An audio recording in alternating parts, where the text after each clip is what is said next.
మా ప్రియ పరలోకపు తండ్రి, మీ పరిశుద్ధమైన పాదములకు లెక్కలేని స్తుతులు స్తోత్రాలు వందనాలు చెల్లిస్తున్నాము నాయన.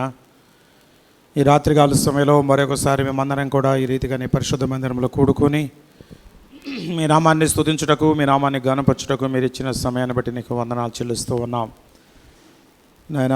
బుధవారం నుండి ప్రతి రాత్రి ఈ రీతిగా నీ సన్నిధానంలో సమయాన్ని గడపడానికి మీరు మా పట్ల కృప చూపుతున్నందుకు నీకు వందనాలు.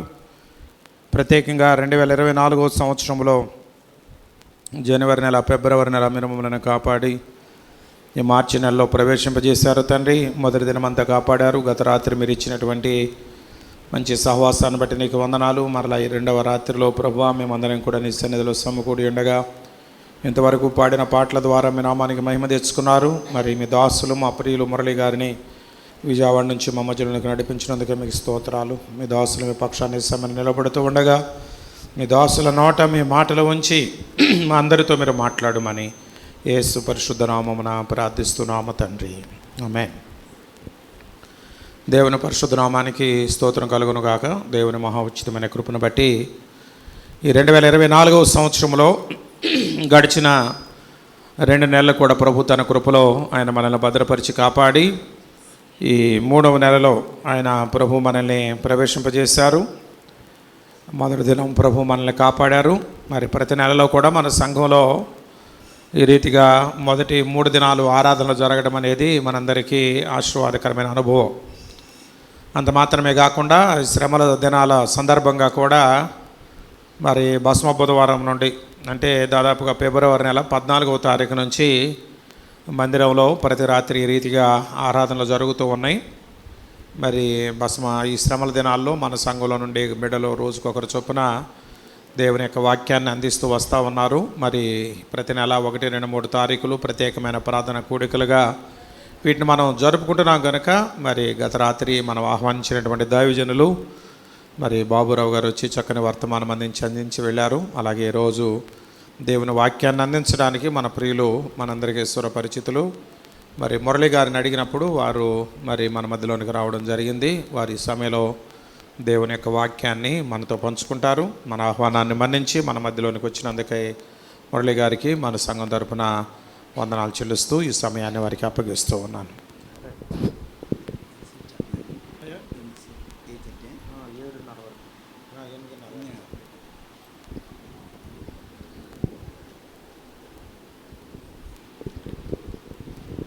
దేవుని పరిశుద్ధ నామ స్తోత్రం సంవత్సరం దేవునికి అయ్య గారికి కూర్చి మీ అందరికీ వందనాలు.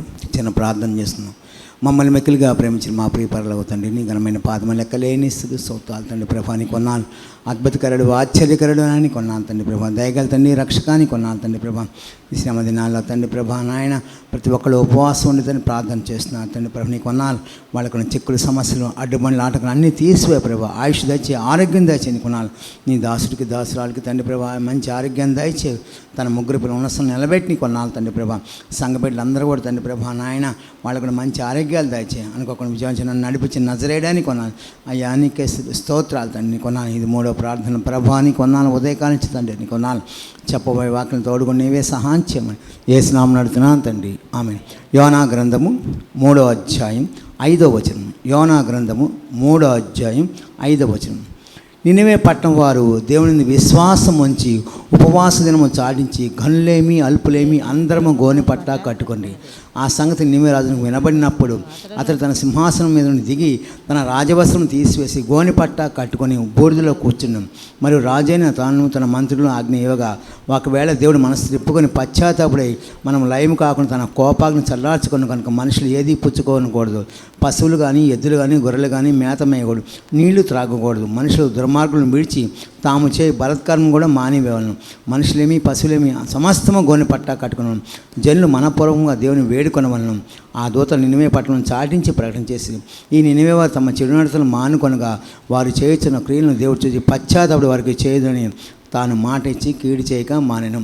ఎందుకంటే ఇక్కడ నినివే పట్టణం వారు దేవుని విశ్వాసం ఉంచి అంటే ఏం చేశారంట, ఉపవాసం ఉండి చాటించి గనులేంటి అల్పులేంటి ఎవరైనా సరే మొత్తం కూడా ఉపవాసం ఉండాలి అని చెప్పేసి రాజు ప్రకటన చేయించాడు.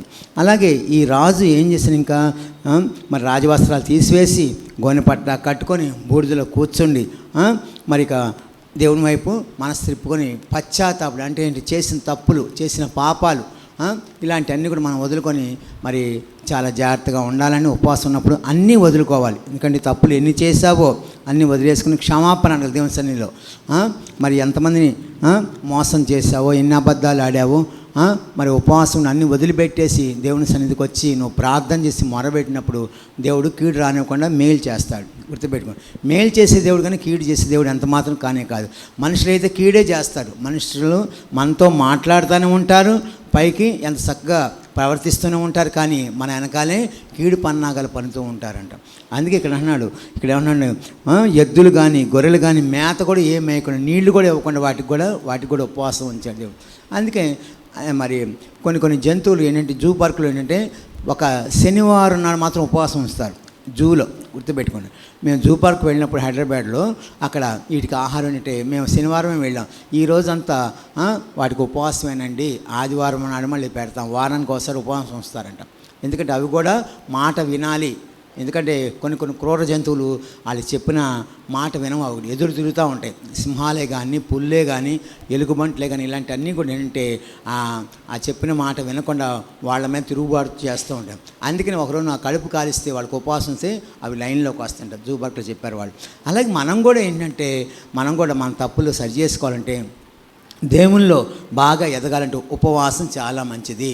ఉపవాసం ఉండటం వల్ల నువ్వు మేలు పొందుకుంటావు, కానీ మరి నీకు కీడు అనేది రానే రాదు. చాలామంది ఇళ్లలో ఏంటంటే ఈ 40 రోజులు ఉపవాసం ఉండడం, మేము చర్చికి వెళ్ళండి అని అంటారు కొంతమంది.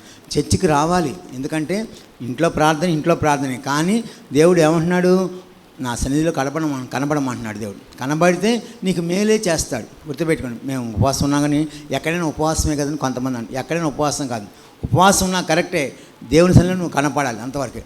ఇక్కడ ఏమన్నా చూడండి, 18వ కీర్తన ఏమన్నా చూడండి, ఇక్కడ 18వ కీర్తన 6వ వచనంలో,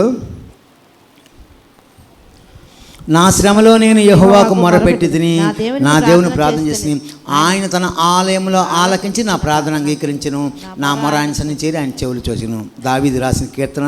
ఈ కీర్తన, నా శ్రమలో నీకు కష్టం వచ్చినప్పుడు దేవునికి మొరపెట్టావు, నా దేవునికి ఏం చేస్తావు, ప్రార్థన చేస్తావు. ఆయన ఎక్కడే ఉంటున్నాడంట, ఆలయంలో ఆలకించి ప్రార్థన అంగీకరిస్తాడు.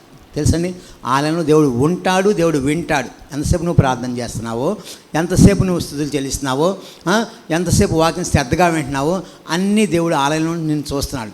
ఇంట్లో ఉన్న మాకేం పర్వాలేదు. కొంతమంది సన్నిధికి రాకుండా టీవీలు చూస్తా, టీవీలో వాక్యం విన్నాం కదండి, ఉపవాసం ఉన్నా కూడా టీవీలో మేము చూస్తున్నాం. అది కాదు, ఆలయంలో ఇక్కడ ఆలకించి నా ప్రార్థన అంగీకరించను, నా మొర ఆయన సన్నిధి చేరి ఆయన చెవులు జొచ్చెను. గుర్తుపెట్టుకోండి, నువ్వు చేసే ప్రార్థన అంట ఆయన చెవుల్లో జొచ్చి వింటాడంట. గుర్తుపెట్టుకోండి, ఏమేమి ప్రార్థన చేస్తున్నావో, ఎలాంటి ప్రార్థన చేస్తున్నావు గుర్తుపెట్టుకోండి. మనం అడగవలసినవి దేవుడిని అడగాలి, అడగకూడదు. మనం ఎన్నెన్నో అడుగుతుంటాం, కానీ దేవుడు ఏం చేయాలో, ఎలా చేయాలో, ఎన్ని చేయాలని చేస్తాడు. నువ్వు ఒక 10-15 వరకు అప్లికేషన్ పెట్టినట్టు పెడుతుంటావు దేవుని సన్నిధిలో ఉపవాసం, కానీ దేవుడు ఏం చేస్తాడు, నీకు 4-5 చేస్తాడు. లేదు, అసలు ఏమీ చేయడు.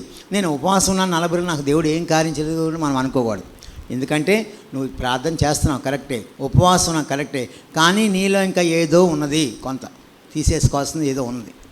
ఆ తీసేసుకుంటే దేవుడికి నీకున్న అడ్డుబండ తొలగిపోతే నీకు అద్భుతమైన కార్యం చేస్తాడు. హల్లెలూయా. ఎందుకంటే మరి దేవుడు మరి మన ఆలయంలో ఆలకించే దేవుడు, తెలుసండి, ఆలకిస్తాడు, నీ మొర వింటాడు. గుర్తుపెట్టుకోండి, చాలామంది నేను ఉపవాసం అంటారే కానీ వాడి సన్నిధికి రానే రారు. పగలంతా 3 వరకు ఉపవాసం ఉన్నానండి, అసలు ఏం తినకుండా ఉన్నాను, తర్వాత తినేస్తారు. కొంతమంది ఏంటంటే సాయంత్రం 7 అయిన దాకా ఏం తినకుండా ప్రార్థన అయిన తర్వాత తినేవాళ్ళు కొంతమంది ఉంటారు. శరీర బలహీనత వల్ల తీసుకునేవాళ్ళు, అసలు కొంతమంది అసలు ఏమి తీసుకోవడం, మజ్జిగ తీసుకోవటం, పాలు తీసుకోవటం, ఈ 40 రోజులు కంటిన్యూస్గా ఉంటారు. మంచిదే కాదండి, కానీ నీకు కార్యం జరగదు. నువ్వు ఎప్పుడు కూడా దేవుడిని దూషించకూడదు. దేవుడు చేసే దేవుడు, మంచి చేసే దేవుడు, కానీ మనకి చెడు చేసే దేవుడు ఎంత మాత్రం కూడా కాదు. అలాగే ఈ నినివే ప్రజలు కూడా చాలా మటుకు వాళ్ళ తప్పులు చేసి దేవుని యందు పశ్చాత్తాపడి, మరి తప్పు చేయడం తెలియక తప్పు చేస్తే దేవుడు క్షమిస్తాడు. అన్నీ తెలుసుని చేస్తే దేవుడు ఊరుకుంటాడా? ఊరుకోడుగా, ఏ మాత్రం కూడా ఊరుకోడు. అందుకని మనం చాలా జాగ్రత్త దేవునిలోకి వచ్చాం. దేవుడు మరి ఇన్ని కార్యాలు చేస్తున్నాడంటే దేవుని యొక్క మహాకృప ఉండబట్టి నీ పక్షాన ఈ సంవత్సరం ఏం చేయదలుచుకున్నాడు? 40 రోజులు ఉపవాసం ఉంటే దేవుడు ఈ 40 రోజుల తర్వాత నీకేం కార్యం చేయదలుచుకున్నాడు, నీ కుటుంబంలో ఏం చేయదలుచుకున్నాడో, ఎలా చేయదలుచుకున్నాడో, నీ బిడ్డల విషయంలో, నీ ఆరోగ్య విషయంలో, నీ కుటుంబ విషయంలో, ఆర్థిక ఇబ్బందుల విషయంలో మరి మేలు చేసే దేవుడు. గుర్తుపెట్టుకుని చూడండి, కీర్తన గ్రంథంలోనే 20వ కీర్తన 5వ వచనం. యెహోవా నీ రక్షణ బట్టి మేము జయోత్సవము చేయుచున్నాము. మా దేవుని నామమును బట్టి మా ధ్వజము ఎత్తుచున్నాము. నీ ప్రార్థనలన్నీ యెహోవా సఫలపరచును గాక. యెహోవా తన అభిషేక్తుని రక్షించునని నాకు ఇప్పుడు తెలియను. సరే, 4వ వచనం కూడా చూడమ్మా. 20వ అధ్యాయం. నీ కోరికను సిద్ధింపచేసి నీ ఆలోచన యావత్తును సఫలపరచును చాలండి. గాక. ఉపవాసనప్పుడు నువ్వు ఏదో కోరికలు కోరతావు, నీ కోరికను కూడా ఏం చేస్తాడని సిద్ధింపజేస్తాడు. నీ ఆలోచన యావత్తు సఫలపరుస్తాడు. గుర్తుపెట్టుకోండి, నీకేం కోరిక ఉందో ఆ కోరికలన్నీ కూడా దేవుడు తీరుస్తాడు. నేను కూడా ఉపవాసం మరి ఎన్నో కోరాను, దేవుడు అన్నీ నాకు చేశాడు. కొన్నే కాదండి, అన్నీ చేశాడు. ఒక వారం అటో ఒక నెల, మరి 40 రోజులు ఉన్నప్పుడు, మరి ఉపవాసాలు ఉన్నప్పుడు మరి దేవుడు 10 రోజులకి చేశాడు, 20 రోజులకి చేశాడు, నెల రోజులకి చేశాడు. కానీ ఆ కార్యం చేశాడు. తెలుసా, మనకు ప్రార్థన కానీ వెంటనే అయిపోతే దేవుడు చాలా మంచోడు, నా ప్రార్థన విన్నాడండి. ఆలస్యంగా చేస్తే దేవుడికి ఇంకా నా మీద కనికరం చూపించట్లేదు, దేవుడికి నా మీద దయ రాలేదేమో అని అనుకుంటారు, తొందరపడిపోతారు. ఏం కోరికలు కోరానో ఆ కోరికలన్నీ నాకు దేవుడు చేశాడు. అలాగే నీ రక్షణ బట్టి నేను జయోత్సవం చేయను, మా దేవుని నామను బట్టి మా ధ్వజం ఎత్తుచున్నాం. నీ ప్రార్థనలన్నీ యెహోవా సఫలపరచను కాక. ఏంటంట, నీ ప్రార్థనలన్నీ కూడా దేవుడిని సఫలపరుస్తాడు, విఫలపరిచే దేవుడు కాదు. అంటే విని ఊరుకునే దేవుడు కానే కాదు, సఫలపరుస్తాడు. ఏ నెలలో, ఏ వారంలో, ఏ రోజు ఏ కార్యం చేయాలో దేవుని చిత్తం కనిపెట్టి నువ్వు నిలబడి ఉండాలి. అంతవరకు ప్రార్థన చేయటమే నీ వంతు, కార్యం చేయడం దేవుని వంతు. గుర్తుపెట్టుకోండి, నేను ప్రార్థన చేయట్లేదు, ప్రార్థన చేశాను, నాకు అది అవ్వలేదు, ఇది అవ్వలేదు, వాళ్ళకి చెబుతారు, వీళ్ళకి చెబుతారు, వచ్చేవాళ్ళు చుట్టాలకు చెబుతుంటారు, నేను ఉన్నానమ్మా, అసలు నాకు దేవుడు కార్యం చేయలేదు. తప్పు, ఆ మాట అనకూడదు. నీలో ఇంకా ఏదో ఉన్న చిన్నది ఏదో ఉంది, నీకు ఆయనకు ఒక మధ్య అడ్డుగోడ ఉంది, ఆ అడ్డుగోడ తీసేసుకో. అన్నీ బాగానే ఉంటాయి. కొంతమందికి ఉపవాసం ఉన్నా కూడా నోరు కుదరదు, కొంతమందికి నోరు కుదరదు, ఎట్టబడితే అట్ట మాట్లాడుతున్నారు. ఒక ఆమె అంటుంది, నేను ఇవాళ ఉపవాసం లేకపోతే నిన్ను సెంట్రల్ పెట్టి చెడుగుడు ఆడేస్తానంటుంది. దేవుడికి నేను కబడ్డీ ఆడించడు, జాగ్రత్త. ఎట్టబడితే అట్ట మాట్లాడతాం కాదు. ఉపవాసం ఉన్నామంటే దేవునితో సావాసం చేయదు. ఎన్ని అనుకున్నా సరే, ఎన్ని మాటలు నువ్వు నోరు ఎత్తద్దు, దేవుడే చూసుకుంటాడు. దేవుడే చూసుకుంటాడు. పగ తీర్చు నా పని. ఎట్టబడితే అట్ట మాట్లాడేస్తాను, నోరు అదుపులో పెట్టుకోవట్లేదు చాలామంది కూడా. ఉపవాసం అని అంటమే కానండి, నోరు ఎట్టబడితే ఎలా పడితే అలా మాట్లాడేస్తున్నారు. అందుకే మన కార్యాలు జరగట్లా. గుర్తుపెట్టి, అన్ని జనముల కంటే కూడా ఎక్కువగా మనం మాట్లాడేస్తాం, ఎలా పడితే అలా మాట్లాడేస్తాం. ఇంకేముంది, నువ్వు ప్రార్థనలు ఏం సుఖం? ఇంకా వాళ్ళే కరెక్ట్గా ఉంటున్నారు ఇవాళ, అవునా కదండి? అన్నిలే కరెక్ట్గా ఉంటున్నారు. తెలుసా, ఎందుకు నీ కార్యం జరగట్లేదు? నీలో ఉన్న లోపమే. నీ ఇష్టం నువ్వు మాట్లాడిన దేవుడు ఎక్కడ చెప్పలేదు. ఒక చెంప చూపిస్తే 2 చెంప చూపించమన్నాడు. తెలుసా, ఒక మాట అన్నా సరే తల వంచుకోమన్నాడు. అంతేగాని 10 మాటలు అనమని అనలా. నేను పోలీస్ స్టేషన్కి వెళ్ళమని అనలా. ఉపవాసం ఒక విజయవాడ పోలీస్ స్టేషన్కి వెళ్ళి కూర్చుంది. తెలుసా, పోట్లాడ పెట్టుకొని. తెలుసా, నీకు ఇంకా నువ్వేం దేవుళ్ళలో ఉండవు. చూడండి, కీర్తన గ్రంథం 30వ కీర్తన 12వ వచనం. నీవు నా గోనె పట్ట విడిపించి సంతోష వస్త్రము నన్ను ధరింపజేసి ఉన్నావు. యెహోవా నా దేవా, నిత్యము నేను నిన్ను స్తుతించెదను. దావీదు రాసిన కీర్తన ఇక్కడ అన్నాడు, నీవు నా గోనె పట్ట విడిపించి సంతోష వస్త్రం. నువ్వు గోనె పట్ట కట్టుకొని ఉపవాసం ఉంటే నీకు సంతోష వస్త్రం ఇస్తాడు దేవుడు. సంతోషంగా గంతులు వేస్తూ మరి చక్కగా ఉంటావంట. ఇంకేమన్నాడు, దేవా నిత్యము నేను నిన్ను స్తుతించేదను. ప్రతి నిత్యం అని స్తుతిస్తూ ఉండాలి. నువ్వు స్తుతులు చెల్లిస్తూ ఉంటే, ప్రార్థన చేస్తూ ఉంటే నీ స్థితిగతులు మార్చేస్తాడు దేవుడు. గుర్తుపెట్టుకోండి, ఎప్పటికప్పుడు స్తుతులు చెల్లిస్తూ ఉండాలి. మరి దావీదు మహారాజు రోజుకి 7 సార్లు స్తుతులు చెల్లించేవాడు, 3 సార్లే ప్రార్థన చేసేవాడు. అందరు భక్తులు ఉన్నారు బైబిల్లో, కానీ ఒక దావీదే ఎక్కువ 7 సార్లు స్తుతులు చెల్లించేవాడు. అందుకే మరి యేసుప్రభు వారు కూడా దావీదు నా ఇష్టానుసారుడు అన్నాడు. ఎవరిని అనలా. ఇంతమంది భక్తులు ఉన్నారు కూడా. దానియేలు ఉన్నాడు, 3 సార్లు ప్రార్థన చేసి 3 సార్లు స్తుతులు చెల్లించేవాడు. ఇలా భక్తులు అందరూ కూడా 3 సార్లు చేసేవాళ్ళు. కానీ ఒక్క దావీదు మహారాజు మాత్రం 7 సార్లు స్తుతులు చెల్లించేవాడు. అందుకే మరి చూడండి, ఒక మాట అన్నాను, బంధువులు వస్తే మనం చర్చికి రాం.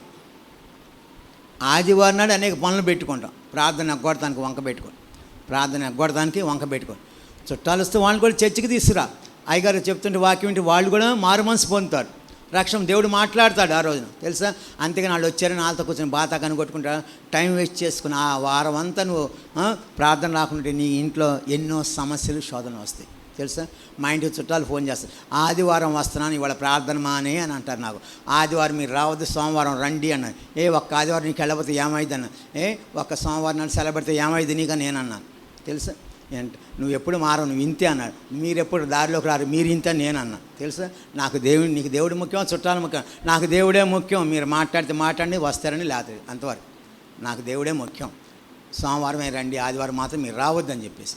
తెలుసా, తెలుసా? ఎందుకంటే దేవునికి ప్రథమ స్థానం మనం ఇవ్వాలి. దేవుడు కూడా చూస్తాడు, నీకెంత విశ్వాసం ఉందా, నీకెంత అణకు ఉందా, దేవుడు చూస్తాడు. తెలుసా? కేవలం ఆదివారం ప్రార్థన పోగొట్టుకుంటే ఆ వారం అంతా అనేక సమస్యలతోనే వస్తాయి. అసలు మళ్ళీ వచ్చే ఆదివారం మనం ఉంటామో ఉండమో అది కూడా చెప్తున్నాను, గుర్తుపెట్టుకోండి. ఎందుకంటే 5 నిమిషాల్లో ఏం జరుగుద్దో కూడా మనకు తెలియదు, 5 నిమిషాలు ఏమైపోతాం కూడా మనకు తెలియదు. అందుకనే దేవుడికి ప్రథమ స్థానం ఇచ్చేయాలి. ఆదివారం నాడు అనేక పనులు పెట్టుకుని ప్రార్థన కొట్టే వాళ్ళు చాలామంది ఉంటారు. చాలామంది టైం అయిపోయిందండి అంటది ఒక ఆమె. ఎందుకు టైం అయిపోయింది, ఎప్పుడు లేవాలి నువ్వు? అన్ని పనులు ఆదివారం ఎందుకు పెట్టుకున్నావు? సోమవారం పెట్టుకోవచ్చుగా, లేదా శనివారం చేసుకోవచ్చుగా. వంకలైన డొంక పెట్టుకున్నట్టు నాటకాలు ఆడతాం. నీకు ఎగ్గొడతాం. ప్రార్థన అంటే ఇష్టం లేదు నీకు అసలు. తెలుసా? దేవుని అంటే భయం లేదు, భక్తి లేదు. కొంతమంది ముగింపు ప్రార్థన ముసుకేసుకొని దూరిపోతారు. ముగింపు ప్రార్థనలో ముసుకేసుకొని దూరిపోతారు. అంటే దేవుడు చూస్తున్నాడు అనుకో, గుర్తుపెట్టిన అయ్యగారు చూడబోవచ్చు, అమ్మగారు చూడబోవచ్చు. తెలుసా? అంటే ఏంటి, జనాలందరూ ఎప్పుడో వచ్చింది వాక్యం బాగా బహుశ్రద్ధగా విందనుకుంటారు, బహు జాగ్రత్తగా విందేమో అని అనుకుంటారు. ముగింపు ప్రార్థన వచ్చి చూసుకుంటారు. ఇంకొకళ్ళు ఉంటారు కొంతమంది, ఏంటమ్మా ఇంకా ప్రార్థనకి వెళ్ళలేదంటే, వెళ్తామండి, ఇప్పుడేగా వాక్యం మొదలైంది ఒక ఆమె అంటుంది.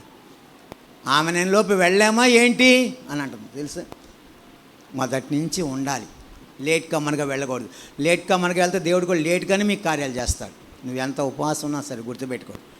మొదటి నుంచి ఎవరైతే ఉండి శ్రద్ధగా లాస్ట్ వరకు ఎవరైతే ఉంటారో వాళ్ళకి మేలు చేసే దేవుడు. కీర్తన గ్రంథంలోని కీర్తన గ్రంథము 35వ కీర్తన 13వ వచనం. వారు వ్యాధితో ఉన్నప్పుడు గోనెపట్ట కట్టుకొంటిని, ఉపవాసము చేత నా ప్రాణమును ఆయాసపరచుకొంటిని, అయినను నా ప్రార్థన నా ఎదలోనికే తిరిగి వచ్చి ఉన్నది. దావీదు రాసిన కీర్తన. వారు వ్యాధితో ఉన్నప్పుడు గోనెపట్లాగా చూడండి, మరి జబ్బు వచ్చిందని ఒంట్లో బాధనప్పుడు గోనెపట్ట కట్టుకోండి. ఎప్పుడు కూడా గోనెపట్ట కట్టుకుంటూ ఉండాలి. ఎప్పుడు కూడా ప్రార్థన ప్రార్థన ప్రార్థన. కష్టం వచ్చినా, నష్టం వచ్చినా, వ్యాధి వచ్చినా, ఇరుకు వచ్చినా, ఇబ్బందులు వచ్చినా, గొడవలైనా సరే మనం ప్రార్థన మానకూడదు.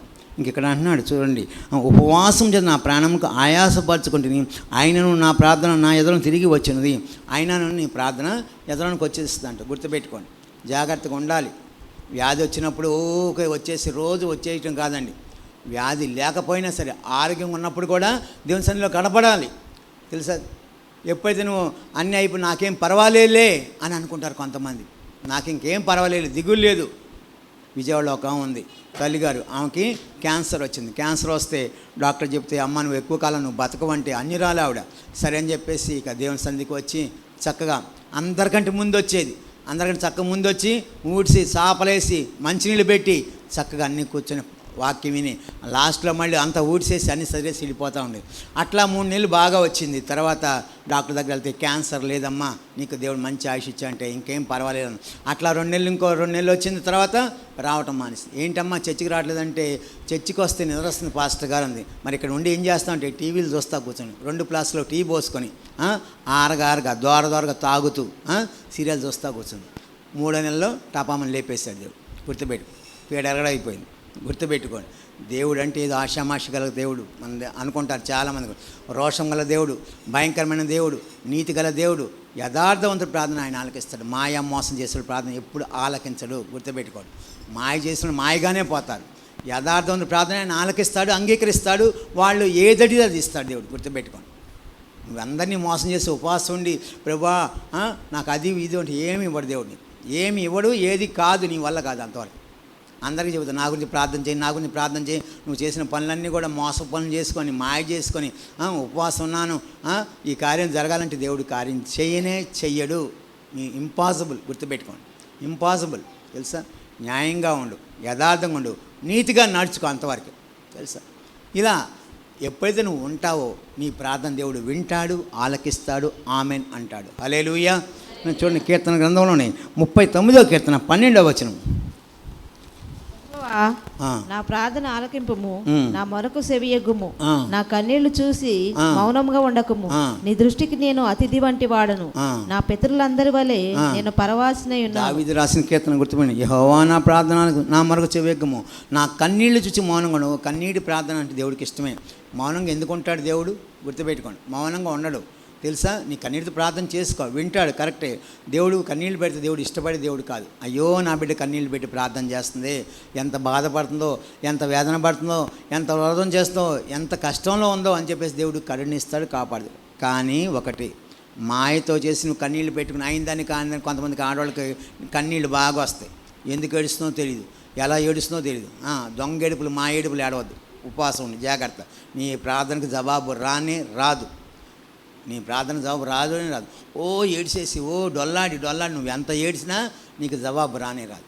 జాగ్రత్తగా ఉండు.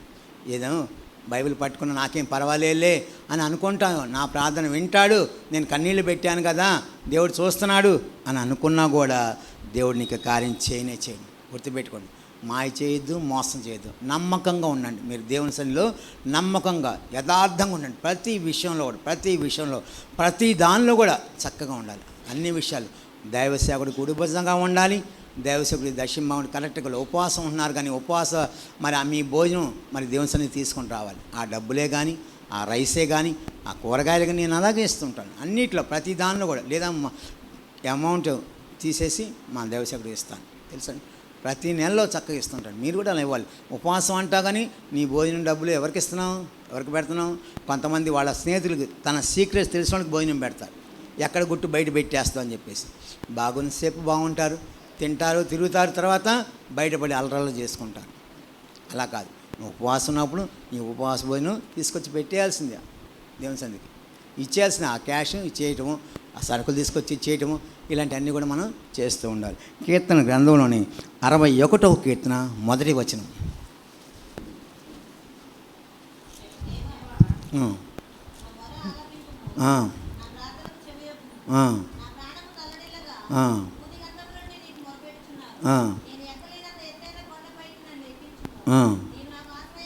చాలమ్మ. దావీదు రాసిన కీర్తన. దేవా నా మొర ఆలకించము, నా ప్రార్థన చెవు, నా ప్రాణము తల్లడెల్లగా భూ దిగంతులు నీకు మొరబెడుతున్నావు. భూమి దిగంతులు నువ్వు మొరబెడుతున్నావు. ఎందుకు? నీ ప్రాణము తల్లడిల్లాల్సిన అవసరం లేదు. ఎందుకంటే ఎక్కలేంత ఎత్తైన కొండ నన్ను ఎక్కిస్తాడు దేవుడు. నువ్వు సరిగా ఉంటే అన్నీ ఎక్కిస్తాడు దేవుడు.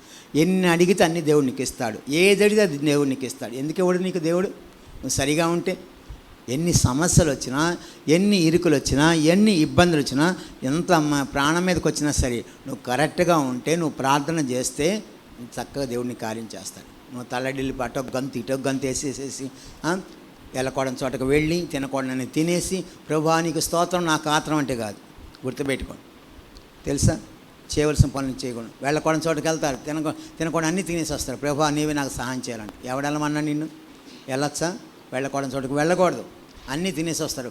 గోటంలో తినటం, గుండ్రాయిలా కూర్చోవడం, దేవుడా అని ఏడుస్తుంటారు. మళ్ళీ ఇక్కడికి వచ్చి దేవుడు నీ మొర వింటాడా, నీ ప్రార్థన వింటాడా? మళ్ళీ నేను ఉపవాసం అందరికీ చెప్పుకుంటాను. అన్ని ఉపవాసాలు అందరికీ చెబుతాను.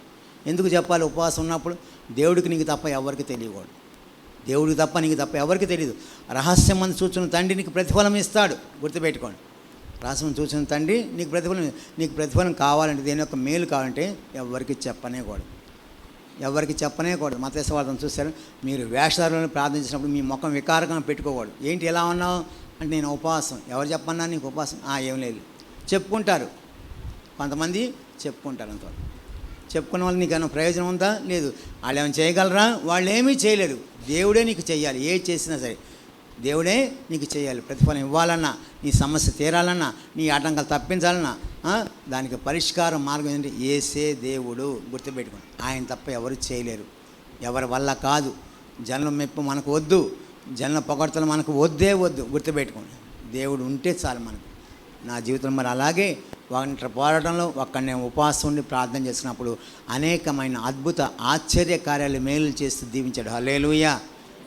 అందరూ అనుకుని వీడేంటి ఒంటరిగా ఉన్నా సరే వీడేంటి దేవుడిని అట్ట వెళ్ళిపోతున్నాడు అనేవాళ్ళు. అది దేవునికి తెలుసు, నాకు తెలుసు. అంతవరకు ప్రతిరోజు ప్రార్థన. ఒక ఆదివారమే వెళ్తారు కదా అందరూ ఆ చర్చికి. ఈయనేంటి రోజు వెళ్ళిపోతాడు, పొద్దున కూరు సాయంత్రం కూరు, ఎక్కడ పిలుస్తున్నారో ఏమో తెలుసా?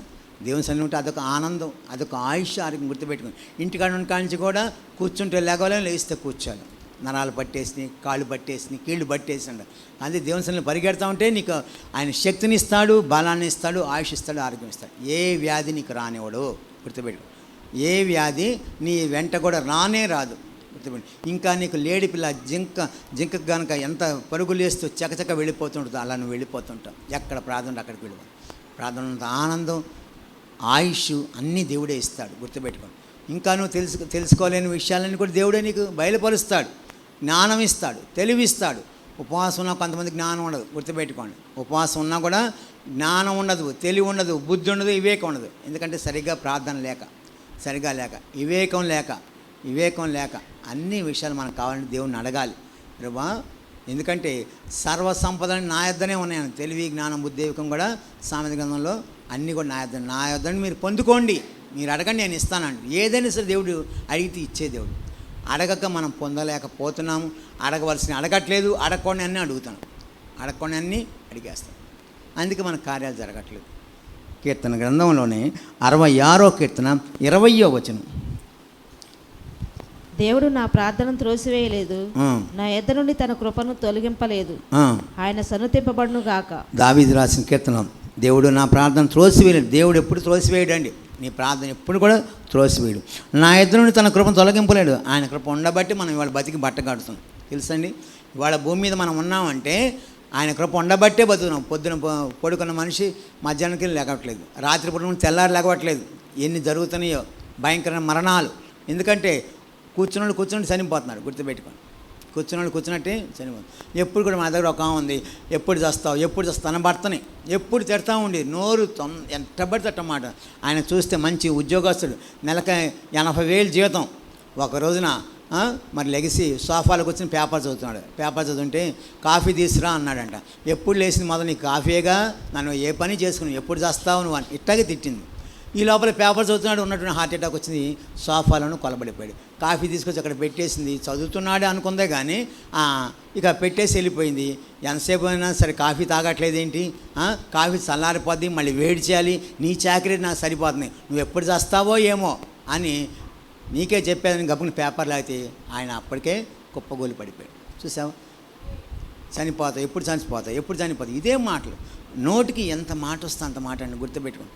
కొంతమంది నోరు అదుపులేని నోరు తెలుసని. నీ నోటికి అదుపు ఉండాలి, నీ మాటలు పొదుపుగా ఉండాలి. ఏముండాలంట?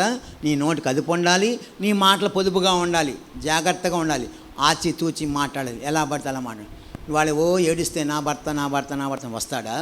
ఉన్నంతవరకు ఎప్పుడు చేస్తావు అని తిట్టేది. చచ్చిపోయిన దొంగేడుపు ఏడిస్తే ఏముంది? దొంగేడుపు ఏడిస్తే వస్తాడా? తెలుసా? అందుకే చాలా జాగ్రత్తగా ఉండాలి. కీర్తన గ్రంథంలోనే 79వ కీర్తన 6వ వచనం. నిన్నెరుగని అన్ని జనుల మీదను, నీ నామమును బట్టి ప్రార్థన చేయని రాజ్యముల మీదను ఉగ్రతను కుమ్మరించుము. వారు యాకోబు సంతతిని మృంగివేసి ఉన్నారు, వారి నివాసము పాడు చేసి ఉన్నారు. మేము బహుగా కృంగి ఉన్నాము, మా పూర్వుల దోషములు జ్ఞాపకము చేసుకొని నీవు మా మీద కోపంగా ఉండకు. చాలండి. ఇక్కడ నిన్నెరుగని అన్ని జనుల మీద నీ నామం బట్టి ప్రార్థన చేయని రాజ్యముల మీద నీ ఉగ్రత కుమ్మరించు. ఎవరైతే దేవుని నామాన్ని ప్రార్థన చేయరో, రాజ్యం ఏ రాజ్యం అయితే, ఏ దేశం అయితే ఉందో ఆ రాజ్యం మీద, ఆ దేశం మీద ఏంటంటే దేవుడు ఏం చేస్తాడు? ఉగ్రత కుమ్మరించేస్తాడు. ప్రార్థన చేయని వాళ్ళు ఎవరైతే ఉంటారో వాళ్ళ కుటుంబాల మీద కానీ ఆ దేశం మీద కానీ దేవుడు ఉగ్రత చూపిస్తాడు. కరువులు, సునామీలు, వరదలు, మంచు తుఫాన్లు, ఇలాంటి అన్నీ కూడా దేవుడు ఉగ్రత చూపిస్తాడు. ఎన్ని లక్షల జీతం అయినా సరే నీ ఆస్తి అంతా కూడా చిన్న భిన్నం అయిపోద్ది. రాజుల సొమ్ము రాళ్లపాలంటూ మా అబ్బాయి అమెరికానండి, ఇంగ్లాండ్ అండి, దేవుని ప్రార్థన చేయడు. తెలుసా? నువ్వు అమెరికాలో ఉన్నా, ఇంగ్లాండ్లో ఉన్నా, లండన్లో ఉండు, అంతవరకే. ఎన్ని లక్షలను సంపాదించు, కానీ నీకు మనశ్శాంతి ఉండదు. తెలుసు? పచ్చని మిగులు తిన్న ప్రభు ప్రార్థన చేస్తే దేవుడు నిన్ను అంచెలంచెలుగా దీవిస్తాడు, ఉన్నత నిలబెడతాడు. ఏమి లేని స్థితిలోంచి దేవుడు తీసుకొస్తాడు. ఇవాళ మంచి మంచి గృహాలు, మంచి ఉద్యోగాలు ఇప్పించి నీ పిల్లల్ని నిన్ను పోషిస్తున్నాడు, ఉన్నత నిలబెడుతున్నాడు. చూడండి, దేవునిలోకి రాకముందు మాకేం ఉండేది కాదు. దేవునిలోకి వచ్చాక దేవుడు నాకు బాగా దీవించాడు, ఆశించాడు. తెలుసండి? కప్పుడు కత్తెర పందిరి గుడిసి లాంటిది, పాకలు పందులు దూడ కొంపలాగా ఉండేది మా కొంప. అట్లాంటిది వాళ్ళ దేవుడు మంచి ఇల్లు ఇచ్చాంటిది. దేవునికి మహాకృప. దేవుని నమ్ముకోబట్టి, దేవుని నమ్ముకున్న తర్వాతే నా జీవితం బాగుంది. తెలుసండి? దేవుడు ఏం చేశాడు అని చాలామంది నువ్వేం చేస్తావు దేవుడు ప్రశ్న వేసుకో. దేవుడికి ఏమి ఇచ్చావు? ఇంత ఇచ్చావేమో దేవుడికి, నీ మొహాన్ని అంత పడేస్తాడు దేవుడు. తెలుసండి? గుర్తుపెట్టుకోండి. ప్రతి దానిలో దేవుని ఘనపరుస్తూ ఉంటాను నేను. ప్రతి దానిలో ఎవరి విషయం నాకు అనవసరం. గుర్తుపెట్టుకో. ఏమి లేసింది, ఎన్ని మాలలు వేసుకున్నా, ఎన్ని చేసినా సరే ఏ దేవుడు నాకు చేయలేదు. అన్ని కష్టాలు, శ్రమలు, శోధనలు, ఇరుకులు, ఇబ్బందులే, అన్ని బాధలు, అన్నీ గొడవలే. ఈ యేసయ్య ఏంటో రుచి తెలుసుకున్నాక అన్నిటిని దేవుడు పటాపంచలు చేసుకుని అంచెలంచెలు దేవుడు దీవించాడు. ఇది చాలదా ఈ జీవితానికి? తెలుసా ఎలాంటి స్థితిలోంచి తీసుకొచ్చాడో. పడిపోయిన నా జీవితం దేవుడు పైకి లేపి ఉన్నత నిలబెట్టి ఇవాళ అనేక ప్రాంతాలు, అనేక మండలాలు, అనేక జిల్లాలు దేవుడు నన్ను వాడుకుని దీనికి మహాకృప. నేను గొప్ప ఇదేం కాదు. మురళీ గారు వచ్చి ఒక పాట పాడేయాలండి, ఈ నెల మాకు డేట్ ఇవ్వండి అని అంటారు. అంతవరకు గొప్పని కాదు చెప్తున్నాను. తెలుసా అసలు బైబిల్ పట్టుకుంటాను, వాక్యం చెబుతాను, పాటలు పాడతాను, మరి సాక్ష్యం చెబుతాను ఎప్పుడు నేను అనుకోలేదు అసలు. తెలుసా అందరంట ఏంటి ఎన్ని మాలలు వేసుకుని ఏంటి ఇందుట్లో దిగిపోయావేంటి, గోతులు పడిపోయినట్టు. లేదు, పైకి లేచాను, దేవుడు నన్ను బాగా వాడుకుని చాలు ఈ జన్మకంట. ఇక నువ్వు మాలో కలవా అంటారు. నేను కలవను, మీరు కలిస్తే దేవుని సన్నిధికి వస్తే మీతో మాట్లాడతాను. అంతవరకు మీరు దేనికి కూడా పిలిచినా కూడా మేము రామని చెప్పేసి ఖచ్చితంగా ఎవరు చెబుతారు? అమ్మో మా ఇంటి పార్టీ వాళ్ళండి, మా వాళ్ళండి, ఎట్ట వదులుకోమంటామండి. వదులుకోవడం దేనికి? తగిలించుకోరా. దేవుడు మళ్ళీ అయ్యగారు నిన్ను వదిలిస్తాడు. తగిలించుకుంటూ వదిలించుకోలేం కదా. దారైపోయి ముళ్ళ కంపెనీ ఎత్తిని పెట్టుకున్నట్టే. అబ్బా మళ్ళీ వెళ్తారు, అన్నీ వదిలించుకొని మళ్ళీ అయ్యగారే వదిలిస్తారు. తెలుసా ఏమో ఇంటి పార్టీ వాళ్ళు అంటే మన వాళ్ళు అంటే ఎంత ప్రేమో, అసలు ఎంత ప్రేమ. వాళ్ళు ఎలాంటి వాళ్ళైనా సరే చూడండి, పెళ్ళిళ్ళకి వెళ్ళినా కూడా మన వాళ్ళు కలిస్తే ఇక ఎక్కడైనా కూర్చొని మన వాళ్ళకే కావాలి. ఎన్ని విషయాలు వెళ్ళాం, పిలిచారు, చేతిలో పెట్టాం, ఓ ముద్ద తిన్నాం, వచ్చేస్తాం, అంతవరకు. నేను అలాగే చేస్తాను, ఎవరితో కూడా ఎక్కువ మాట్లాడు, నా పద్ధతి అంతే. తెలుసా దేవుడిని ఘనపరుస్తూ ఉండాలి. అయ్యో సాయంత్రం ఇంకో చోట ఉంది, వెళ్ళిపోవాలి, టైంకి బస్సులు దొరుకుతాయి, ఈ టైంకి బస్సులు ఉంటాయి, ఈ టైంకి బస్సులు ఉండవు, చూసుకొని దేవుని సన్నిధికి ముందే వెళ్ళిపోవాలి గంట సేపు. తెలుసా అలా వెళ్ళి చూసుకొని అలా ఉండబట్టే దేవుడు నన్ను అంతగా దీవించి ఆశ్రయించాడు. దేవుడికి రేగి పండంత దేవుడికి ఇస్తే దేవుడు నీకు నిమ్మకాయ అంత దేవుడు నీకు ఇస్తాడు. నిమ్మకాయంత దేవుడికి ఇస్తే జామకాయంత దేవుడు నీకు ఇస్తాడు. జామకాయంత దేవుడికి ఇచ్చావనుకోండి యాపిల్కాయంత దేవుడు నీకు ఇస్తాడు. యాపిల్కాయంత నువ్వు దేవుడికి ఇచ్చావనుకోండి కరిభుజమంతా దేవుడు నీకు ఇస్తాడు. కరిభుజమంతా నువ్వు దేవుడికి ఇచ్చావనుకోండి పుచ్చకాయంత దేవుడు నీకు ఇస్తాడు. పుచ్చకాయంత దేవుడు నీకు ఇచ్చావనుకోండి పనసకాయంత దేవుడు నీకు ఇస్తాడు. ఇవ్వాలి, నీ తలకాయలకు రావాలిగా. వచ్చినా కూడా కొంతమంది ఇవ్వరు, వచ్చినా కూడా కొంతమంది ఇవ్వరు. అన్నీ వాళ్ళే తినాలి, వాళ్ళే ఉపయోగించుకోవాలి.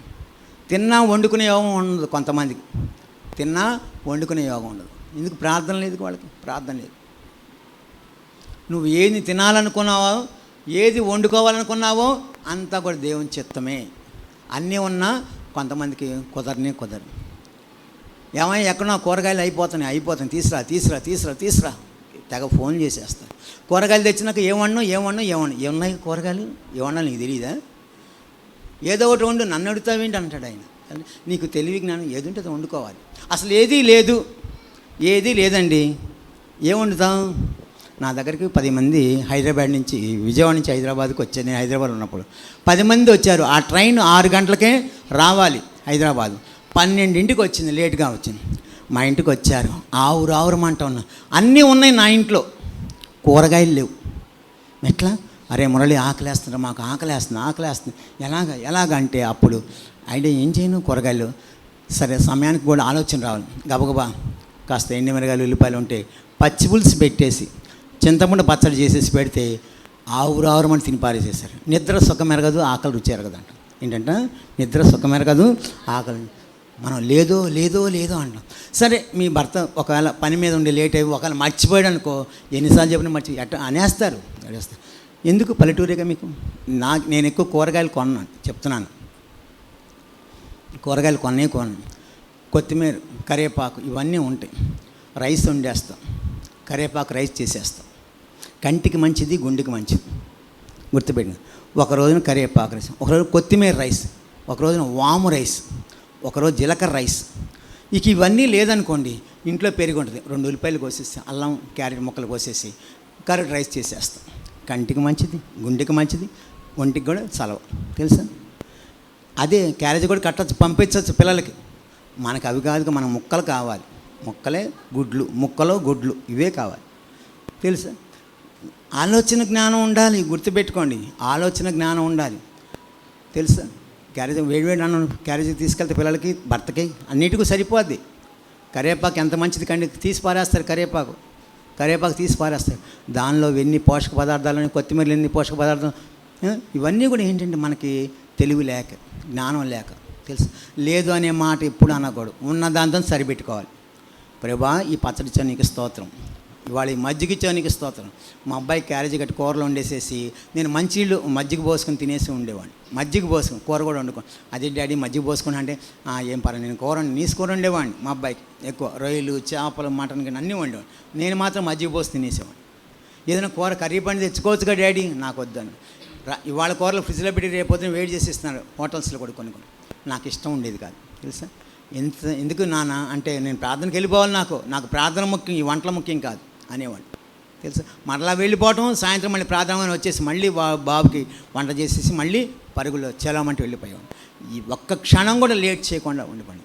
ఒక పాస్టర్ గారు అనేవాళ్ళు, మురళీ గారు పాస్టర్స్ కన్నా ఒక 5 నిమిషాలు ఖాళీ ఉండి మీకు ఎక్కడ ఒక 2 నిమిషాలు ఖాళీ ఉంది, అంతసేపు దేవుని పనిలోనే మీరు లీనమైపోతారు ఏంటంటే. అవును, మరి దేవుడు ఎన్నుకున్న తర్వాత ఏర్పాటు చేసుకున్న తర్వాత ప్రార్థన మరి ఆయుధం నాలో ఉంది కాబట్టి నన్ను అందరు పిలుస్తున్నారండి అని చెప్పేవాడిని. గొప్పని కాదు తెలుసా. తెలివి జ్ఞానం ఉండాలి. స్త్రీలు జ్ఞానంతో ఇల్లు కట్టుకోవాలి. గుర్తుపండి, సామెతల గ్రంథంలో ఏముందో తెలుసా, 14వ అధ్యాయం మొదటి వచనంలో జ్ఞానవంత తన ఇల్లు కట్టుకొని మూర్ఖులు తన చేతులు చెడగొట్టుకొని. గుర్తుపండి, స్త్రీలు ముఖ్యంగా చిట్కాలు బాగా తెలుసుకోండి. తెలుసు, సీరియల్ చూడటం కాదు, వాళ్ళు కొన్నారు ఇల్లు కొన్నారా వాళ్ళకంటే ఎక్కువ రేంజ్ నేను కొనుక్కొని అంటాం కాదు. నీ ఇల్లు నీ ఇష్టం, నీ రాబడి, నీ భర్త సంపాదనతో నువ్వు జాగ్రత్తగా బతకాలి. తోటోడు తొడగోసుకుని నువ్వు మెడగోసుకోవద్దు తెలుసా. తోటోడు తొడగోసుకుంటే మెడగోసుకో. ఈ రాత్రి బట్టలు నానబెడతాను, తెల్లారి ఉతుకుతా, సబ్బు తక్కువ పట్టిద్ది. పొద్దున్న అప్పుడప్పుడు నానబెట్టి బడా ఉతికేస్తా, సబ్బు అయిపోద్ది, సరిపోయి మురికి పదిపోద్ది తెలుసా. అలాగే అన్నం కూడా అంతే. 7 గంటలకి బియ్యం కడిగి పెడతా, 2ంటికి కడిగేసి పెడతా. గ్యాస్ ఆదా ఇది గుర్తుపెట్టుకోండి. పప్పు కూడా వండేటప్పుడు పప్పు కూడా 7 గంటలు కడిగి పెట్టేస్తే 2ంటికి తినేటప్పుడు అవి వండితే గ్యాస్ ఆదా ఇది. గ్యాస్ ఎందుకు తొందరగా అయిపోతుంది చాలామందికి అంతే. ఉల్లిపాయలు కోస్తారు, పొయ్యి మీద పెడతారు, ఒకటి కూర మాడిపోద్ది, దాక మాడిపోద్ది, మీ ఈపి కూడా మాడిపోద్ది, కూర మాడుకంపకూడదు. జాగ్రత్త, అన్నీ సమృద్ధిగా చేసి పెట్టుకొని జాగ్రత్తగా వండుకోవాలి. వేస్ట్ చేయకూడదు అంతే. అమ్మ బతుకు గుమ్మం కాడ కనబడిపోద్ది అంట. ఆ ఇల్లు ఎలా ఉందో ఏంటో అని. అమ్మ బతుకు ఎలా ఉంటుందో ఆ గుమ్మం కాడ కనబడిపోద్ది. ఇల్లు చూడు ఇల్లాలు చూడు అంటారు చూసారా, అట్లాగే ఆ గుమ్మంలోకి వెళ్ళేదానికి ఆ కొంప ఎట్టా ఉందో అట్టా ఉంటుంది. కొంతమంది ఇళ్ళకి వెళ్తూ ఉంటాం, అబ్బో ఎంత చండాలంగా ఉంటుందో, మరి ఏం చేస్తారో తెలియదు. ప్రార్థన ఉండదు, వాక్యం ఉండదు, ఏమి ఉండదు అసలు. ఒక ఆమె, పాస్టర్ గారు మీరు 5:30 కల్లా వచ్చేయాలి, మాకు వాక్యం చెప్పాలి సాయంత్రం. సరే వస్తా. నేను ఎప్పుడో 1 గంట ముందే ఉంటాను. ఈ లేదర్కి తాళం పెట్టేసి వెళ్ళిపోయి ఇక 7:30కి వచ్చింది. ఏంటమ్మా ఇప్పుడు దాకా, మరి ఎప్పుడో రమ్మన్నావు కదంటే, నాకు అనేక పనులు ఉన్నాయండి, ఆ మాత్రం మీరు కూర్చోలేరా అంటుంది. సరేలే ఒకసారి చూస్తాం కదా. సరే, ఇక తలుపు తీయగానే బయ్యని ఈగల మోత, వాసన, కంపు, ఎంగిలి కంచాలు, ఇడిసిన బట్టలు, ఎన్ని రోజులైందో బట్టలు ఉతికిగోడు. గబగబా బట్టలను తీసుకెళ్ళి ఉతికేసి, అంట్లు దోమేసి, కళ్ళాపు జిమ్మి కడిగి ఇక మొదలు పెట్టండి ప్రార్థన ఉంది. 8:30కి చేసాం.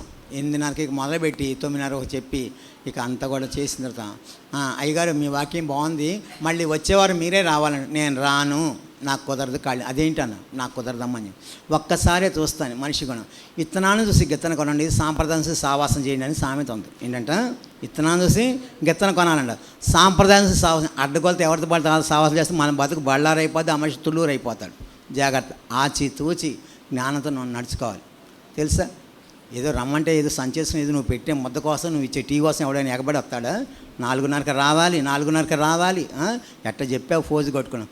కొంతమందికి పని అయిపోతే కొంపలమ్మడి తిరుగుతారు, ప్రార్థన ఉండదు, ఏముండదు. ఆ కొంపకి ఈ కొంపకి ఆ కొంపకి కాలు పిల్లి తిరుగుతూ ఉంటారు.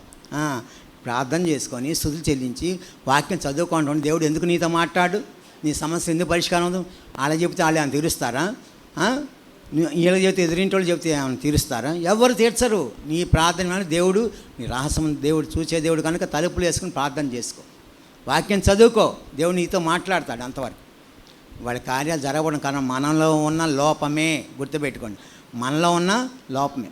కీర్తన గ్రంథంలోనే, కీర్తన గ్రంథము 102వ కీర్తన మొదటి వచనం, 102వ కీర్తన మొదటి వచనం. యెహోవా నా ప్రార్థన ఆలకింపుము, నా మొర నీ యొద్దకు చేరనిము. నా కష్టదినమున నాకు విముఖుడవై ఉండకము, నాకు సెవియగ్గుము. నేను మరలిను నాడు త్వరపడి నాకు ఉత్తరమిమ్ము. చాలండి, దావీదు రాసింది ఇది కూడా. నా ప్రార్థన ఆలకించము, నా మొర నీ సన్నిధికి చేరనిమ్ము, నా కష్టదినము నాకు ఇముడిగా ఉండకము. కష్టం వచ్చిందని ప్రార్థనకు వస్తారు కొంతమంది, బాగున్నప్పుడు రారు. బాగున్నప్పుడు రారు, ఎందుకంటే నాకేం పర్వాలేదు అనుకుంటూ ఉంటారు. కష్టం వచ్చినా, నష్టం వచ్చినా, లాభం వచ్చినా నువ్వు ఎప్పుడు ప్రార్థన మర్చిపోవద్దు. ప్రార్థన చేస్తూనే ఉండాలి. ఇవాళ బాగున్నా నాకేంట్లే అని అనుకుంటే నీకు వెంటనే దేవుడు దెబ్బ కొడతాడు. గుర్తుపెట్టుకోండి. ఒక అతను బ్యాంకులో జాబ్ వస్తుందండి, నా గురించి ప్రార్థన చేయండి, టెస్ట్ రాసి వచ్చానండి, మరి మొదటి జీతం మీకే ఇస్తానండి అని పాస్టర్ గారు చెప్పాడు. సరే అని చెప్పి అందరం ప్రార్థన చేసాం. జాబ్ వచ్చింది. జాబ్ వచ్చినాక చర్చికి రావట్లేదు. మొదటి నెల జీతం తీసుకున్నాడు. జీతం అంత ఇస్తానడుగా, ఇవ్వట్లేదు. 2 నెలలు అయింది, 3 నెలలు అయిపోయింది. పాస్టర్ గారు చూస్తున్నారు, వస్తాడా రాడా, వస్తాడు, ఏమి వెళ్ళ. మళ్ళీ పాస్టర్ గారు వెళ్ళితే డబ్బు కోసం వచ్చాడేమో అని అనుకుంటారేమో అని చెప్పేసి. ఎందుకంటే ఇక సరే ఒకరోజు డ్యూటీకి వెళ్ళి వస్తుంటే లారీ గుద్దేసి 2 కాళ్ళు ఇరిగిపోయింది. మొక్కామంటే మొక్కుబడి తీర్చుకోవాలి. గుర్తుపెట్టుకోండి. మొక్కేమండి ఆషామాషి కాదు. గుర్తుపెట్టుకోండి. వడ్డీ కాసులో వాడు మొక్కులతో తీరుస్తాడు తిరుపతి వెంకటేశ్వర స్వామి అని అంటారు. ఆ దేవుడు కాదు. మన దేవుడు వడ్డీకి వడ్డీ, చక్ర వడ్డీ, బారు వడ్డీ అన్నీ వేసి నిన్ను ఎలా వసూలు చేయాలో అలా వసూలు చేపిస్తాడు. వదిలిపెట్టే దేవుడు కాదు. మొక్కేస్తాం, నోటికి ఎంత వస్తే అంత మొక్కేస్తాం. అవసరం తీరిన తర్వాత ఇక అంతే. ఏంటమ్మా మొక్కబడి మొక్కేవా తీర్చమేంటంటే లోన్ వస్తుందండి, లోన్ వచ్చి నాకు తీరుస్తాను. లోన్ వచ్చింది, లోన్ వచ్చి తీర్చావా? లేదండి, ఖర్చు అయిపోయింది, మళ్ళీ ఇంకోసారి లోన్ వస్తుంది, ఇంకోసారి. ఈ లోపల నువ్వు ఉంటావు, పోతావు, జాగ్రత్త. ఎవడ మొక్కమన్నాడు నిన్ను అంటే? అందితే జుట్టు, అందపోతే కాళ్ళు పట్టుకుని రకాలు మన వాళ్ళు ఎట్లా తయారైపోయారు మన వాళ్ళు చాలామంది. అన్నానని కాదు, మీరే మొక్కానంటే మొక్క అంతవరకు. నా పద్ధతి అంది. మా అబ్బాయికి 5,30,000 ఇచ్చారు. 53 దక్షిణ భాగం ఇచ్చిన తర్వాత పెళ్లి పనులు మొదలుపెట్టాను. అంతే, ఒకటే మొక్క. 53,000 ఇచ్చిన తర్వాతే పెళ్లి పనులు అన్నీ మొదలుపెట్టా. ఒక్కడిని అన్నీ చేసుకున్నా. ఎట్టా చేస్తాడు, ఎలా చేస్తాడు చూద్దాం. ఇంట్లో ఆడమనిషి లేదు, ఎలా జరిగింది. బ్రహ్మాండంగా దేవుడు జరిపించాడు. తెలుసా? మొక్కిన మొక్కు తప్పనిసరిగా తీర్చేస్తాను ఎప్పుడైనా సరే. ఇప్పుడే కదా మొదటి నుంచి అంత మాట అంటే అవునంటే అవును, కాదు. బైబిల్ పట్టుకున్నావు, సత్యవేద గ్రంథం పట్టుకున్నావు, సత్యాన్ని నువ్వు పాటిస్తూ ఉండాలి. ప్రతి నెల 5,369 రూపాయలు దక్షిణభాగం ఇస్తాం. ప్రతి నెల 5,772 రూపాయలు ఒక నెల దక్షిణభాగం వస్తాయి. 5,892 రూపాయలు ఒక నెల దక్షిణభాగం ఇస్తాం. ప్రతిదీ కూడా ఒక్కొక్క ఆదాయం ఒక్కొక్క నెల పెరుగుతుంది. మీటింగ్లో కొంతమంది ఇస్తుంటారు, బయట అద్దెలే కానీ ఏమైనా సరే, ఎక్కడికి వెళ్ళినా సరే వచ్చిందని అన్నీ కూడా తీసి, భోజనంతో సహా తీసి, టీతో సహా తీసి, పలహారంతో సహా తీసి, వాటర్ బాటిల్తో సహా తీసి, మీటింగ్లో వాటర్ బాటిల్ కూడా ఇస్తారుగా, దానిలో కూడా దక్షిణభాగం తీస్తారు. 20 రూపాయలు దక్షిణభాగం వాటర్ బాటిల్, 2 రూపాయలు అలా తీయాలి, దేవుడికి ఇవ్వాలి.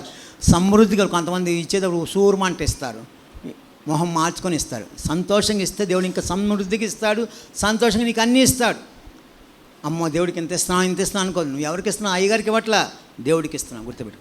అయ్యగారు అంటే యాజకుడు, ఆయన ఏర్పాటు చేసుకున్నాడు, ఆయన ధారాళంగా ఇవ్వాలి దేవుని పనికి. గుర్తుపెట్టుకో. నువ్వు ఎంత ఇచ్చావో దేవుడు నీకు అంత పడేస్తాను నీ మొహాన్ని. మన బంధువులు ఎంత తింటారు, మన వెనకాల గోతులు తీస్తారు. గుర్తుపెట్టుకోండి.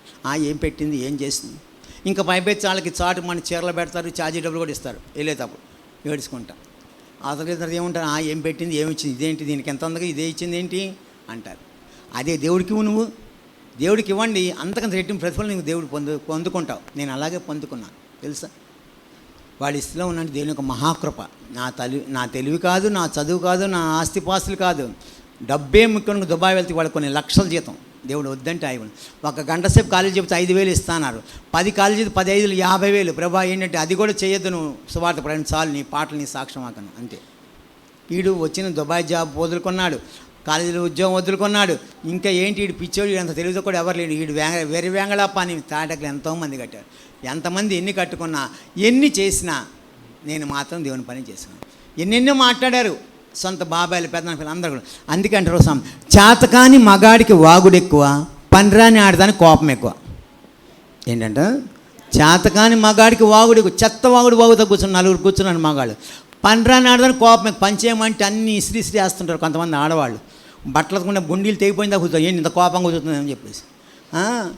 ఇల్లు ఓడమంటే ఈ పక్కన పాసి ఇక్కడ పెట్టేస్తే పైపని బొరబడ ఊడిసేస్తాయి. అంట్లు తోమంటే ఎక్కడ పాసి అక్కడ పెట్టేస్తాయి. కడగడం కూడా సరిగ్గా చేత కాదు మనం తెలుసా.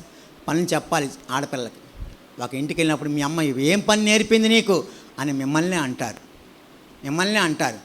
ఆడపిల్ల తల్లి చేతి కింద ఉండాలి, పని నేర్చుకోవాలి. మగపిల్లడు తండ్రి పక్కన నుండి అన్నీ నేర్చుకోవాలి అతను.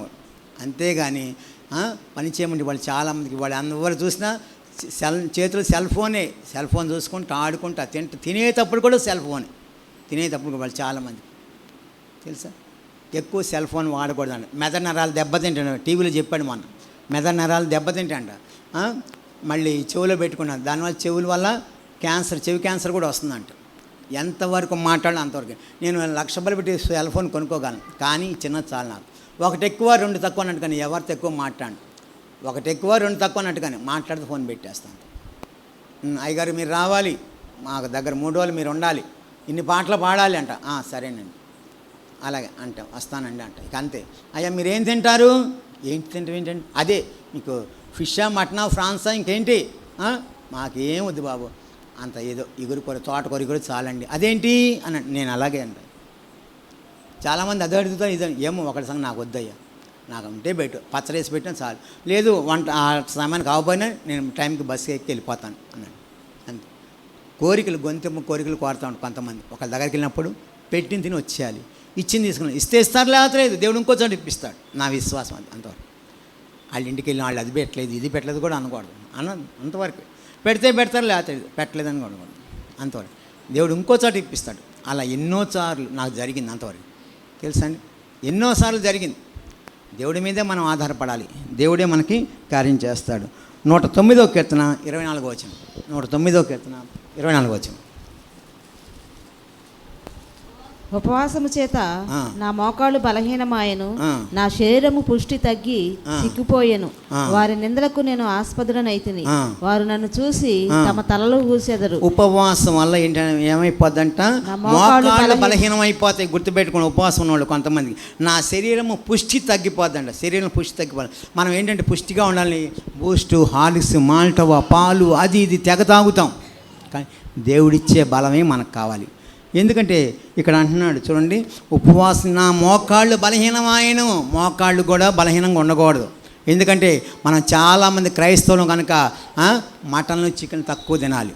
ఎందుకంటే క్రైస్తవులు కనుక తల మాంసం కాళ్ళు షెరవ పెట్టుకోవాలి, మోకాళ్ళకి పిక్కలకి మంచిది. అలాగే వేట మాంసం బోన్స్ సూప్ పెట్టుకోవాలి, బోన్స్లో కాల్షియం ఉంటుంది, గుర్తుపెట్టుకోండి. మనకు మెత్తడిది కొట్టు అంటారు, మెత్తగా హార్ట్ అటాక్ రెడీగా ఉంటుంది, గుర్తుపెట్టు. నిద్రమోహమాడు ఎప్పుడు వెళ్ళినా వస్తాడు, బైకులే వేసుకొస్తా అంటే భర్తని ఎలా వేస్తాడు. భరించేవాడే భర్త, గుర్తుపెట్టుకుని. ఆ భర్త ఉంటేనే తెలుసా, ముదురు మాంసం తెచ్చాడు ఓ తెగదేడుతూ ఉంటాడు. ముదురు మాంసం వండుకొని చెట్టాను మీకు తెలియదా? కుక్కర్లో 7 సార్లు 8 సార్లు కుక్కర్ కోత వచ్చిన దాకా ఉడికిస్తారు, అంత దాకెందుకు, దానిలో ఉన్నది పోదు. ముదురు మాంసం అనుకోండి, దోర బొప్పాసకాయ చెక్కు తీసేసి నూరేసేస్తే చక్కగా నవనవలాడితే విటమిన్ ఏ బొప్పాయి చక్కగా వండుకో. అది ఏమి తెలుసుకోవాలి, ఎట్ట పడతాడు. ఒక చోటకు వెళ్ళినప్పుడు, తెలంగాణ వెళ్ళినప్పుడు మామిడాకు చిగురు వేస్తారు దానిలో, వేట మాంసంలో. అయితే అది ఇంకా ముదిరిపోయినట్టు అయిపోయింది, ముదిరి మాంసం ఇంకా ఇదైపోయింది. అట్లా కాదు ఇలా అని చెప్తే అప్పుడు వాళ్ళు చక్కగా ఉన్నారు. చిట్కాలు కూడా తెలుసుకొని ఉండాలి, అన్నీ తెలుసుకోవాలి. నాకు అన్నీ తెలుసు, నాకు అన్నీ వచ్చు అంటే తెలిసింది గోరంతా, తెలియాల్సింది కొండంత. తెలిసింది గోరంతా, తెలియాల్సింది కొండంత ఉంది. నువ్వు నాకు అన్నీ తెలుసు, నీకేమీ రాదు, ఏమీ తెలియదు, గుర్తుపెట్టుకో. నేర్చుకోవాల్సిన చాలా ఉంది, నేర్చుకుందాం. ఉపవాసంని జాగ్రత్తగా మరి దేవుని గడుపుదాం. ఆయన ఆలయంలో ఆలకించి నీ ప్రార్థన అంగీకరిస్తాడు, నీ కోరికలన్నీ తీరుస్తాడు. దేవుడు చిన్న వాక్యం దీవెను కాక. ఈ సంవత్సరం అయ్యగారికి మీ అందరికీ వందనాలు. నా గురించి నాకు ప్రార్థన చేయండి. దేవుడు చిన్న వాక్యము సాక్ష్యం దీవించను కాక. ఆమేన్. మంచిది. ఇప్పటివరకు కూడా చక్కని వర్తమానం అందించిన దైవజనులకు వందనాలు. అందరూ కూడా తలలు వంచండి, ప్రార్థన చేసుకుందాం. మరి ఒక అరగంట సమయం అనుకున్నది కనుక మరి దివ్య యొక్క ప్రార్థన అంశాలు చదువుతున్నప్పుడు మనం దేవుని సన్నిధిలో అందరం కూడా ప్రార్థన చేద్దాం. దయచేసి ప్రార్థన చేసేటప్పుడు ఎవరు వెళ్ళిపోకూడదండి. ఇవి ప్రార్థనా కోటాలు అంటే పాటలు పాడిన ఎంతసేపు ఉండి, వాక్యం విని ఎంతసేపు ఉండి, మిగతా ఇప్పుడు ప్రార్థన చేయకుండా వెళితే ఉపయోగం ఏముంటుంది. కాబట్టి 9 గంటలకు కరెక్ట్గానే మనం ముగించుకుంటున్నాం కనుక దయచేసి ఎవరు కూడా వెళ్ళిపోవద్దు. అందరూ కూడా ప్రార్థన చేద్దాం. మోకరించడానికి అవకాశం ఉన్నవారు మోకరించండి.